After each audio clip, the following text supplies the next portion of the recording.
Fais-le souffrir. Qui n'a jamais été contrarié, qui n'a jamais été blessé par un être cher, qui n'a jamais été trahi par un proche. Bien sûr, tout le monde a déjà été contrarié. Et il arrive que lorsque la blessure est trop profonde, on a du mal à pardonner. On se dit hors de question de pardonner. Ce que cette personne m'a fait est inacceptable.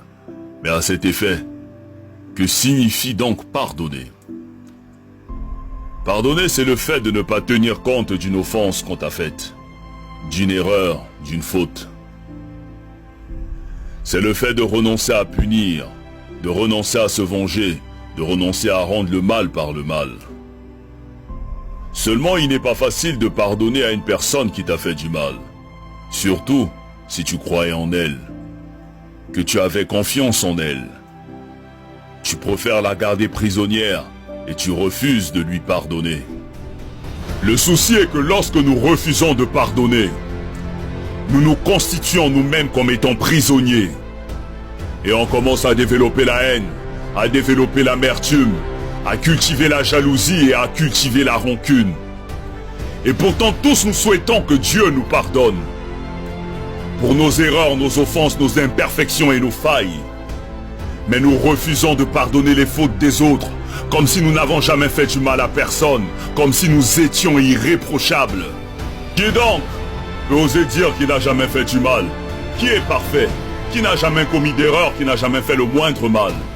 On souhaite tous que Dieu nous pardonne pour nos bêtises, mais on refuse de pardonner les fautes des autres, on refuse de leur accorder notre pardon.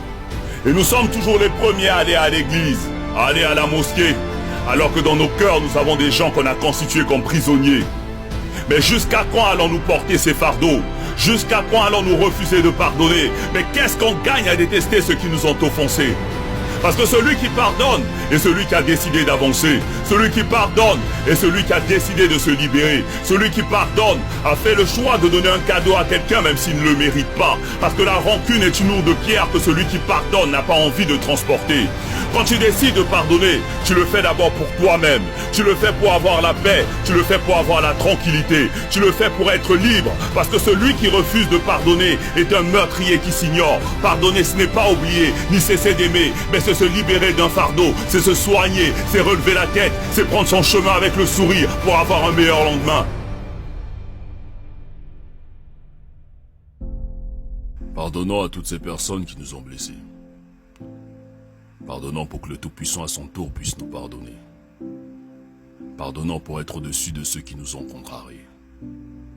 Pardonnons pour retrouver la paix et progresser.